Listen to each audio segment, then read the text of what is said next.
श्री गणेशाय नमः। श्री भैरव देवाय नमः। डोटीका राजा श्री भूपति शाहको शासनकाल यो के हो 1480 1512 मा दिपायल गनैर गौडामा राजदरबार निर्माण हुँदा प्रवेशद्वारमा भैरवको स्थापना भएको।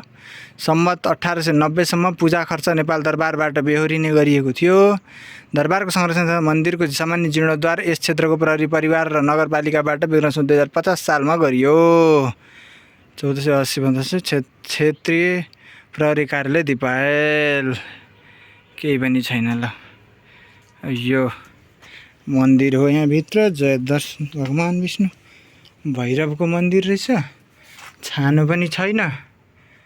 जय भैरव काली माता जय प्रभु भगवान विष्णु विष्णु विष्णु विष्णु। के गर्ने यस्तो छ देशको अवस्था। के बन्या थियो पहिले भइदिएको भए राम्रै हुन्थ्यो। यसरी केही पनि छैन यहाँ। सायद पहिलाको कुनै हुनुपर्छ। यो के भन्छ अरे पहिलाको कुनै किल्ला हुनुपर्छ। अमरगढी किल्ला जस्तै किल्ला होला। अरू त यो के होला र। जे होस् अब डोटीका राजाले बनाएको भनेपछि केही न केही त होला राम्रै। यस्तो छ है। अब यो त मन्दिर डोटीका राजाले बनाएको त होइन। क्षेत्रीय प्रहरी कार्यालयहरू जीर्णोद्धार गर्दै हो। अनि यहाँ चाहिँ त्यस्तै भग्नावशेषहरू मात्रै छ। केही छैन। अब हामी जान्छौँ। धन्यवाद है। अब निस्किनुपर्छ।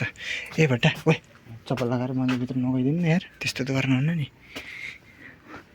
मन्दिर त्रिशुल त्यो क्षेत्रीय प्रहरी कार्यालय हो कि क्या जस्तो मान्छु। केही पनि दिपाल त यस्तो र चाहिँ के कन दिपाल दिपाल भन्ने केही पनि छैन।